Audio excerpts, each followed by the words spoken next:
Beauty Care, Nail Care Services, Exploratory Course for Grade 7 and 8.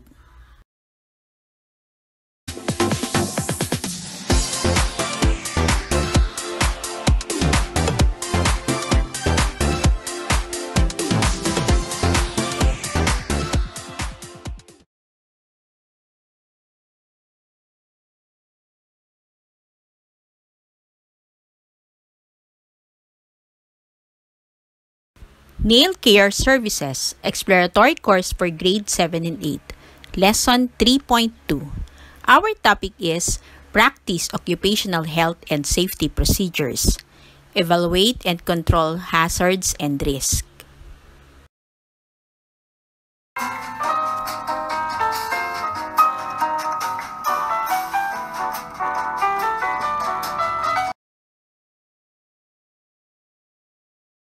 Evaluate and control hazards and risks. Evaluating hazards and risks is the process of determining the level of risk created by the hazard and the likelihood of injury or illness occurring. The priority of control increases as the established level of risk increases. Persons identifying the risk of harm or injury from a hazard in a salon should consider these questions. First, how likely that it is a hazard will cause harm.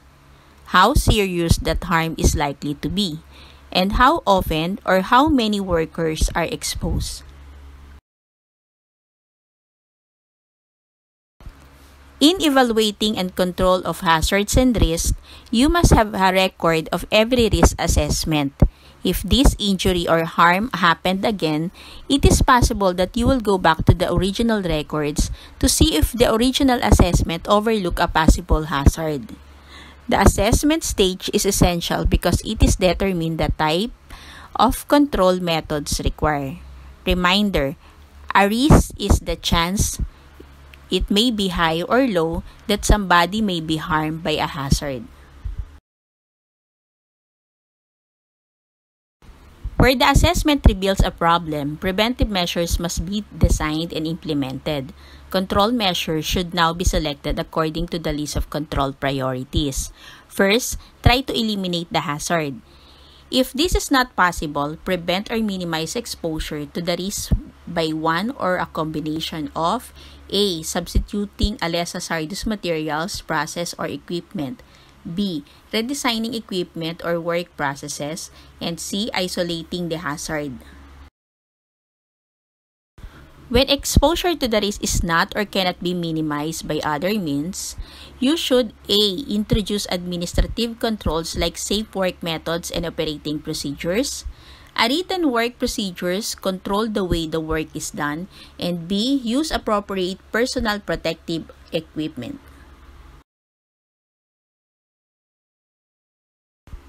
Personal protective equipment or PPE at work. Personal protective equipment is a clothing equipment designed to be worn by nail technician or salon workers to protect them from risk or injury or illness. It should only be considered as a control measure when exposure to risk cannot be minimized in another way or when used in conjunction with other control measures as a final barrier between the nail salon worker from the chemical hazard and other cause of hazards. This clothing equipment does not control hazard at the source equipment which will protect you from risk to health and safety.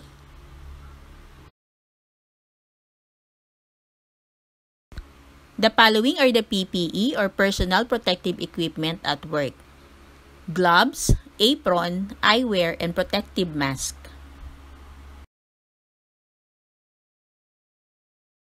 Advantages of wearing PPE at work. First is to prevent damage to workers' nails and skin. Next is to prevent skin from absorbing potentially harmful ingredients which may cause skin allergies, irritation, or other related problems. So as not to generate a lot of dust, it may be necessary to wear a dust mask to minimize breathing in particles while filing or buffing nails, and to protect the wearer's face and prevent the breathing of air contaminated with chemical and other biological agents.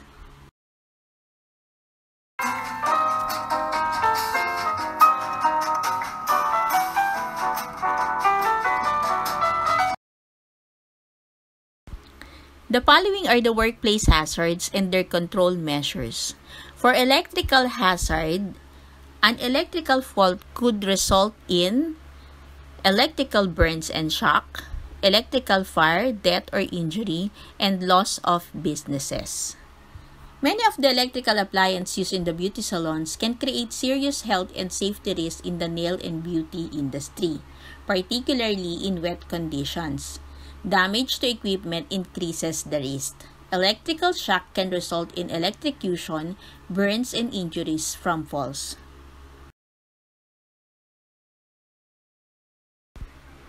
The control measures for electrical hazards. First, you should always check any equipment before use.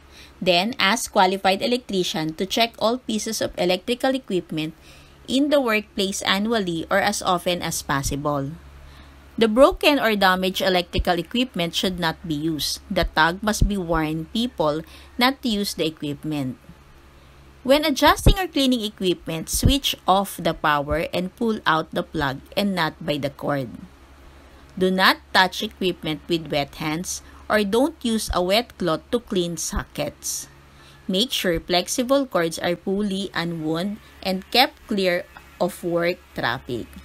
And do not run too many pieces of equipment from one socket.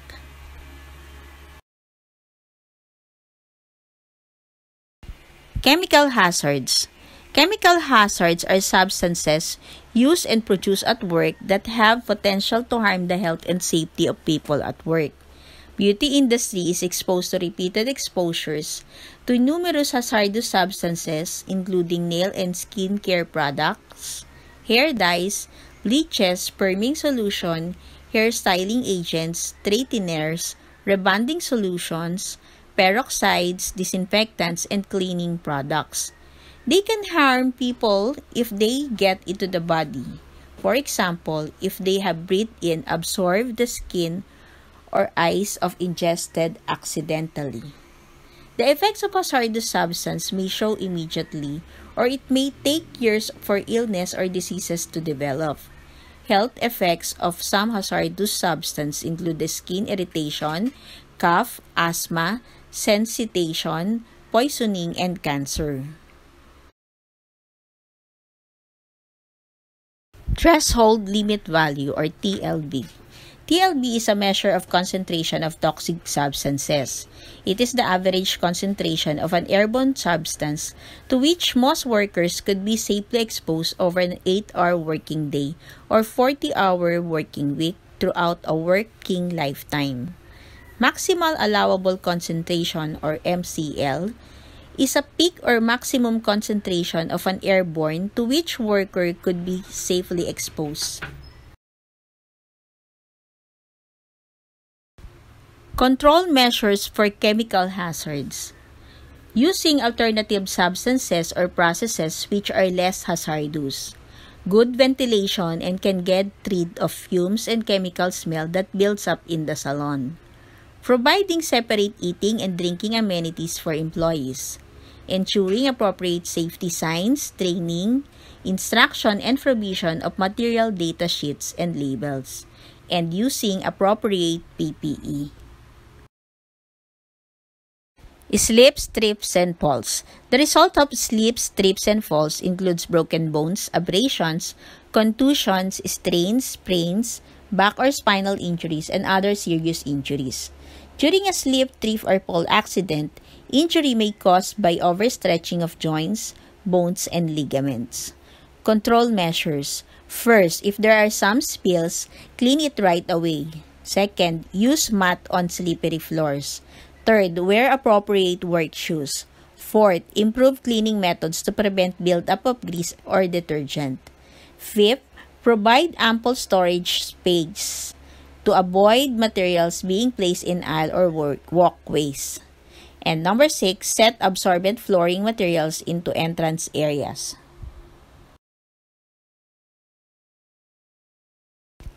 Fire safety.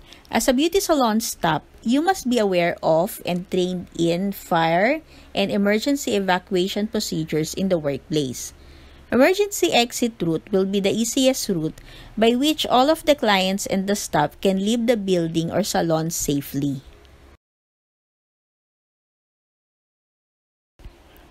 Control measures. First, keep all escape routes and fire exits clear and make regular checks to ensure this case. Second, firefighting equipment must be available, located in specified area. You can include fire extinguishers, blankets, and sand buckets and water hoses. Third, store products, particularly aerosols, away from naked flames or sources of heat, or at below room temperature and in a dry atmosphere. Fourth, switch off and unplug all electrical appliances before leaving the workplace, and make sure that all workers in the salon are aware of the action that must be taken in the event of fire.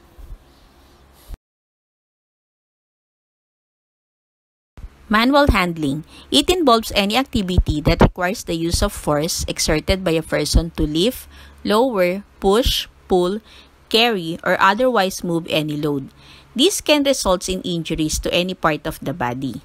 Nail salon workers use forceful repetitive movements such as filing and bopping nails and holding uncomfortable positions for a long period of time, thereby increasing risk for joint and musculoskeletal injuries. Control measures. Plan the lift before you begin. Position your feet and it should be width apart. Bend your knees without moving your upper body. Squat down to the floor. Keep the shoulder level, spacing in the same direction as the hips. Get a firm grip and keep the arms within a boundary formed by the legs. Keep the load as close to the body as possible. Lift the load smoothly. Do not jerk. If an item is too high, use a step ladder or stool to help you. Biological hazards. Biological hazards, also known as biohazards, refer to biological substances that are pose a threat to the health of living organisms, primarily that of humans. Microorganisms are everywhere and are continually introduced into the environment. They live on skin, in food, and dirt. Microorganisms are easily spread between clients and operators and are easily transferred by contact with unwashed hands, soiled equipment, or contact with blood and body substances. Nail technicians must assume that all blood and other body substances are potential sources of infection. To minimize transfer of microorganisms, you must perform all procedures in safe and hygienic manner, following all infection control techniques and procedures. Skin that is intact without cuts or abrasions is a natural protective barrier against infection.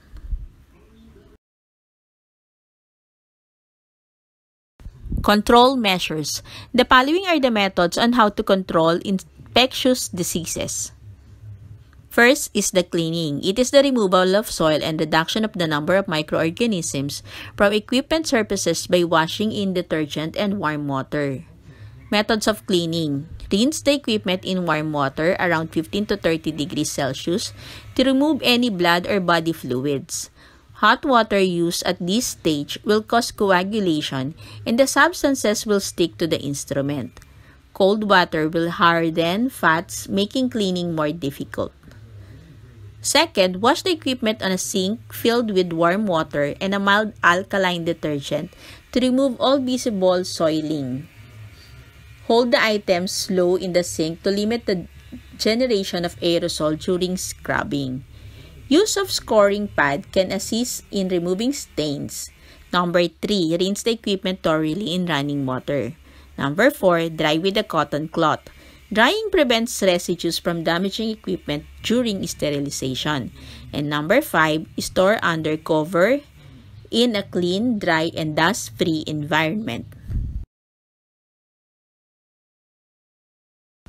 Disinfection. It is the removal of microorganisms by chemical or physical means. The level of decontamination depends on duration of exposure to the lethal levels of disinfectants. Unlike sterilization, disinfection does not remove all microorganisms but reduces the population to safe levels. Proper use of disinfectants. All implements must be thoroughly cleaned of all visible matter or residue before soaking in disinfectant and prevent them from being effective. Next is the implements and tools must be completely immersed in disinfectant solution for the time specified on the product label. Complete immersion of tools and implements means enough liquid to cover all surfaces of the item including the handles. And number 3 is true sterilization. It is the total destruction of all living microorganisms and their spores. Method of sterilization. Number 1, physical agents such as radiation and heat. And number 2, true chemical agents such as antiseptic, disinfectants, and vapor fumigants. Ergonomics. It is the study of how equipment and furniture can be arranged in order that people can do work or other activities more effectively and comfortably. It is important in the adaptation of work conditions to the physical and psychological nature of people. Ergonomics can help reduce strain to your bodies on the proper posture during manicure and pedicure services. A nail technician should consider the 3 main factors in nail servicing. Number 1, supporting the weight of the client's arm or legs. Number 2, working while looking down at the hand or foot of the model. And number 3, looking forward at the hand or foot of the model. The following pictures show how you are going to position the hand and foot of your client when giving a manicure and pedicure services to avoid pain in your hands, shoulders, and back. Letter A, position of hand while giving a manicure. On the left side is the correct position of client's hand, and on the right side is the incorrect position of client's hand. Use rolled towel or hand cushion in giving a manicure. Client's arm weight will rest on the cushion instead of holding it. Repetitive motion takes a toll on your muscles and joints and can cause long-term problems such as arthritis and carpal tunnel syndrome. Carpal tunnel syndrome, it is a type of compression neuropathy, a nerve damage caused by compression and irritation of the median nerve in the wrist. The nerve is compressed within the carpal tunnel, a bonial canal in the palm inside the wrist that provides passage for the median nerve to the hand and can be due to trauma from repetitive works.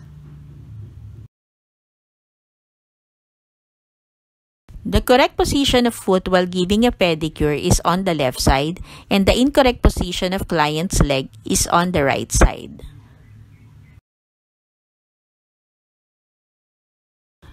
Correct position of client's leg. Elevate client's feet and place their feet or legs on a footrest that bears their weight. During the massage portion of a service, the footrest can bear the majority of the weight, so nail technician can limit pressure on their back, shoulder, and neck. Incorrect position of client's foot. Don't bear the weight of the client's leg by resting the foot in your lap or by using your own strength to lift and lower the leg. This position will cause strains in the muscles in your shoulders and back. And because you are connected to the client, it also reduces your mobility to be agile as you work through the different steps of the service. Correct position of pedicurist feet. As nail technician, you may twist your chair because you want to get closer to your work. Instead of contorting yourself into this position, it might benefit you from a stable with a cutout that allows you to sit straight in your chair but still work on client's hand from an angle. You can improve your posture even without a cutout in the desk by strengthening your core muscles so you are able to sit straight for longer periods of time. It is also important to develop a habit of keeping both feet on the floor to prevent the unbalanced compression.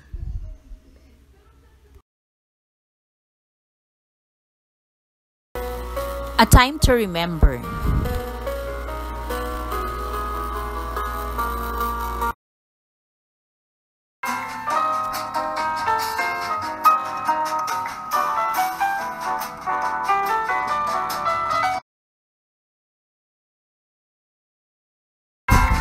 This is Maylene Huliganga. Thank you for watching.